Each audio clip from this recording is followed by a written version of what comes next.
Halo guys, kembali lagi bersama gue di channel Baju SR guys. Jadi di video kali ini gue mau membahas karena kemarin ada yang komen di salah satu video gue yang terakhir, Bang bikin tutorial buat pemula upgrade faksi Confederation buat resist ada, sedangkan Corvette yang belum. Nah itu. Dulu emang aku pernah bikin tutorial upgrade untuk yang resistance, dan sekarang ada permintaan dari teman kita untuk yang confederation. Jadi langsung saja kita mulai videonya untuk tutorial upgrade confederation kali ini ya guys ya.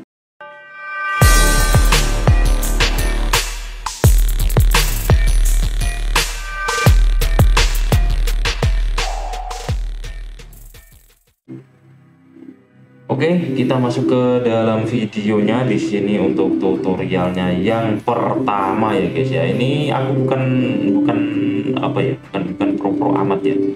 Cuma ini setauku kalau untuk dibandingkan pro player aku masih jauh guys. Setauku ini untuk versi diriku sendiri ya guys ya, untuk upgrade pertama kali dari unit apa? Dari rank kecil. Kita mulai dulu untuk upgrade-nya dari mulai markas pusat ya guys ya. Markas pusat menurutku ya, untuk markas pusat ini kita perlu upgrade untuk yang sumber daya. Satu, sumber daya dimaksimalkan.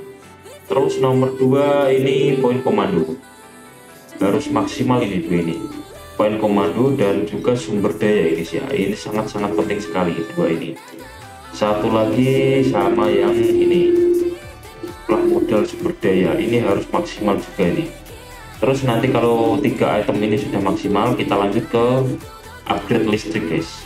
Upgrade listrik untuk markas pusat ini sangat penting banget ini. Kalau untuk ini jarak penglihatan sama waktu mode pembangunan, untuk menurutku pribadi ya guys ya, ini bisa di-upgrade bisa enggak, tapi kalau kalian ada dolar lebih bisa diinvestasikan ke sini dulu ini, jarak penglihatan ini, biar kalian pas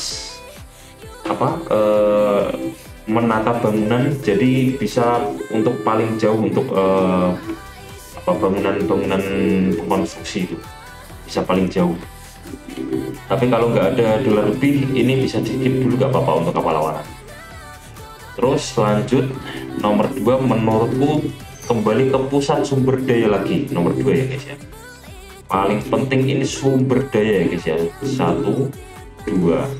Nah ini 2 item ini sangat-sangat penting, jadi harus dimaksimalkan 2 item ini.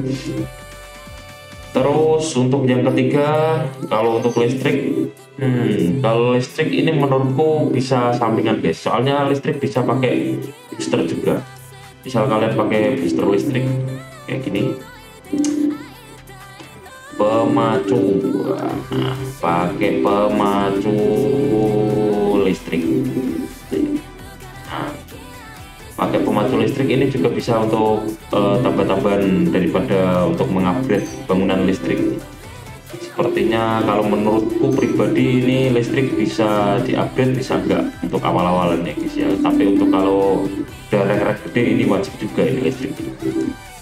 Terus selanjutnya kita masuk ke bangunan konstruksi. Nah ini yang paling menentukan ini, yang paling menentukan untuk awal-awal kalian bisa membuat para pasukan ini dari barak. Kuncinya di sini pengkonstruksi. Kalau konstruksi kalian ini maksimal update-nya, itu kalian bisa lebih cepat untuk memproduksi infanteri. Jadi untuk mencari kontainer di awal ini guys, sangat penting sekali ini konstruksi ini. Terus lanjut menurutku untuk barak ini juga sangat penting untuk produksi infanteri. Dimaksimalkan saja. Kalau untuk HP dan juga armor ini bisa di skip guys, kalau ada dolar lebih baru diinvestasikan di sini. Yang terpenting adalah kecepatan produksi unitnya, harus dimaksimalkan. Terus selanjutnya pabrik tank juga ini sangat-sangat penting juga untuk rank kecil. barak dan juga pabrik tank juga sama di produksinya, harus dimaksimalkan ini. Terus untuk selanjutnya untuk rek-rek kecil, kalau untuk bangunan pabrik lanjutan ini penting nggak penting guys. Kalau untuk rank 10 ke bawah ya menurutku kalau untuk rank 10 ke bawah ini bisa di skip dulu, tapi kalau udah 10 ke atas ini wajib juga, ini bangunan lanjutan, ini pabrik lanjutan. Terus selanjutnya pabrik pesawat. Untuk pabrik pesawat menurutku penting nggak penting guys. Kalau untuk rank-rank kecil, misal kalian emang fokus pembangunan di darat, ini bisa di skip. Tapi kalau kalian mungkin bosen sama yang di darat, bisa pakai pesawat, ini di-upgrade juga boleh. Ya ini tergantung strategi kalian sih, mau pakai udara atau darat gitu. Terus landasan udara sama, kalau kalian suka main jet atau bomber mungkin ini bisa di-upgrade full maksimal. Untuk ini kecepatan pengisian bahan bakarnya. Kalau untuk perbaikan ini kalau aku masih belum terlalu di-upgrade ya guys ya, aku meskipun udah rank 17 ini. Terus lanjut ke galangan kapal. Untuk galangan kapal ini opsional ya guys ya. Menurutku untuk rank-rank kecil galangan kapal ini belum terlalu kepake ya. Soalnya apa ya? Tidak semua map ada lautnya, itu kuncinya. Jadi ini bisa di-upgrade bisa enggak, itu opsional menurutku. Terus lanjut ke bangunan hero fasilitas E. Untuk hero kebukanya kalau nggak salah itu rank 8 ke atas ya baru kebuka hero. 810 ya kalau nggak salah ya, lupa. Ini bisa di-upgrade bisa enggak, kalau kalian hero nya sudah lengkap, upgrade saja maksimal ini untuk produksinya biar cepat. Tapi kalau nggak lengkap mungkin servus doang, ini bisa di skip sih.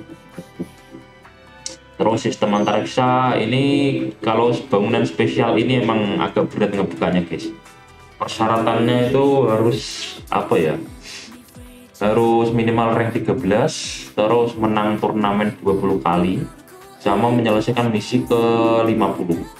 Ini baru bisa ngebuka ini bisa di skip lah, buang-buang resource soalnya jarang kepake juga. Kalau nggak sangat-sangat late game ini jarang kepake juga sih.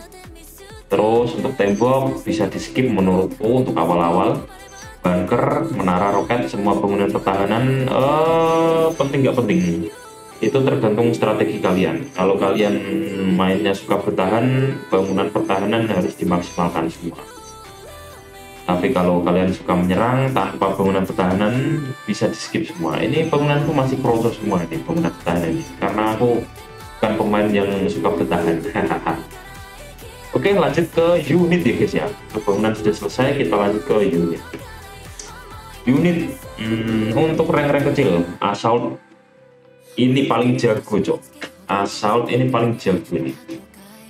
Serius, assault paling jago ini cok. Kalau bisa dimaksimalkan semua komponen ini guys, semuanya ini dimaksimalkan untuk rank-rank kecil, karena ini sangat-sangat overpower nih di rank kecil cok ini assaultnya. Bahkan di rank-rank gede pun masih banyak banget yang suka pakai full assault untuk ngeras awal-awal guys. Kecuali ini ya guys ya, kalau untuk meningkatkan kecepatan pemulihan ini bisa di skip saja lah, nggak terlalu penting ini soalnya. Terus heavy assault juga sangat-sangat penting, mungkin kalian bisa upgrade maksimal semuanya sama, dimaksimalkan semua kecuali pemulihannya juga, ini opsional ini. Sama pentingnya ini, sangat-sangat overpower heavy assault ini. Terus lanjut untuk fire assault. Kalau untuk fire assault menurutku penting nggak penting, bisa kalian skip kalau kalian nggak perlu amat. Menurutku gitu. Lanjut ke fortress. Nah ini fortress ini sangat-sangat penting guys, terutama untuk convert. Kalau pas awal-awal mungkin kita diras sama rifleman, fortress ini obatnya untuk awal-awal. Kalian bikin fortress 1-2 aja udah bisa ngebakar semua rifleman ini pak. Sangat-sangat OP ini untuk fortress. Terus upgradean dimaksimalkan saja semua kecuali pemulihan. sama ini anti radionya, mungkin bisa di skip yang dua ini untuk Fortress. Menurutku Hammer harus maksimal karena ini adalah salah satu unit andalanku untuk rush awal-awal ya guys ya. Kita suka fast game mainnya Hammer karena ini sangat-sangat kuat sekali. Aku pakai 50 Hammer untuk ngeras itu bangunan bisa rata cok kalau musuh nggak ada cek gue. Serius ini Hammer ini sangat-sangat overpower ini. Dimaksimalkan saja semua kalau memang suka kecepatan. Terus untuk Zeus, kalau untuk unit-unit awal kayaknya Zeus nggak terlalu banyak upgrade sih kayaknya, kalau nggak salah untuk rank kecil itu. Ya dimaksimalkan aja guys. Pokoknya ini unit darat convert ini semuanya harus maksimal. Semuanya kepake menurutku. Sangat-sangat overpower ini apalagi Zeus ini. Terus untuk Typhon opsional, bisa kepake bisa enggak tergantung situasi kondisi. Kalau musuh ada banyak jet atau dragonfly ini sangat-sangat kepake, tapi kalau enggak ada unit-unit udara ya enggak kepake, ini opsional. Untuk torrent opsional juga, mungkin bisa di-upgrade bisa enggak, terserah kalian.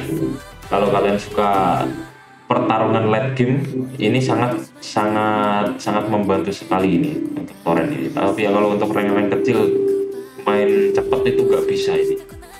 Energy shield sama nggak bisa main cepet juga, harus main late game kalau rank-rank kecil. Terus cyclone tergantung strategi kalian. Kalau kalian suka mengeras pakai nyamuk ini juga bisa dimaksimalkan karena ini sangat-sangat overpower juga ini cyclone ini. Bahkan kemarin sempat di nerf ini sama gear game nih karena terlalu OP nya ini si nyamuk ini cok. Serius. Vertex ya tergantung gameplay juga. Kalau kalian suka main udara bisa dimaksimalkan juga, sangat overpower juga ini Vertex. Terus untuk Thor opsional. Untuk Thor jangan dulu, untuk rank-rank kecil kayaknya nggak terlalu butuh-butuh amat ini Thor nih. Untuk Delta opsional juga karena mungkin jarang ketemu map laut juga, nggak terlalu kepake ini. Tapi kalau ada laut ya OP aja sih ini Delta ini karena bisa dijadikan shotgun dari samping. Kita pancing dari depan, di sampingnya ada Delta. Nah itu kalau ada map laut ini sangat bantu sekali ini. Terus selanjutnya Viking ini menurutku kalau untuk unit laut harus dimaksimalkan ya guys ya kalau pas kalian main laut, karena Viking ini sangat-sangat ganas sekali. Rivalitas antara Viking dan Alligator itu sangat kental sekali coy, harus dimaksimalkan. Terus Poseidon ini nggak terlalu penting-penting amat, bisa di skip. Kalau ada budget lebih baru diinvestasikan di sini mungkin nggak apa-apa. Kalau untuk unitku ini baru keluar dari pabrik ini masih perawan nih coy. Terus lanjut kita ke hero ya guys ya. Untuk unit terakhir di hero ini upgrade-nya sangat-sangat mahal dan sulit sekali ya guys ya, terutama untuk dolarnya. Kita upgrade-nya pun ini mahal semua ini hero coy. Kalau kalian nggak ada budget lebih kayaknya investasi ke hero kayak kurang ini ya, kurang worth it ya. Lebih baik ke bangunan dulu, bangunan maksimal baru unit maksimal baru hero kalau ada budget lebih. Kalau nggak ada budget mending di skip saja ini hero karena terlalu mahal upgrade-nya. Belum lagi kita harus mengumpulkan blueprint-nya untuk ngebuka ini hero coy, dan itu sangat susah sekali. Mungkin kalian bisa mendapatkan gratisan pas event-event kayak gini nih. Gak ada event kalian harus beli blueprintnya dan itu sangat mahal sekali. Lanjut Seraphim juga ini sama, ini semua hero ini harus ngebuka pakai blueprint semua bro. Dan ini sangat-sangat mahal menurutku. Kalau nggak ada budget lebih kayaknya ya, kalau mau ngebuka hero semua ini, apalagi hero terbaru ini Atlas ya. Kalau kalian bukan Sultan kayaknya ngebuka satu hero ini perlu waktu yang sangat lama ini membuka satu hero ini. Kecuali kalau Sultan langsung top up beli blueprintnya udah kelar, dapat itu si Atlas. Oke, mungkin cukup segini dulu penjelasanku untuk upgrade-upgrade awal-awal untuk rank kecil atau pemula-pemula mungkin ya. Jujur saja saya bukan pro player, tapi saya juga agak sedikit paham bagaimana mekaniknya untuk game ini ya guys ya. Terima kasih semuanya sudah nonton. Kalau mungkin ada requestan apa lagi mungkin dari kalian semua, tinggal komen saja di bawah, nanti aku bikin videonya. Lanjut, kita ketemu di video selanjutnya. Thank you, bye bye.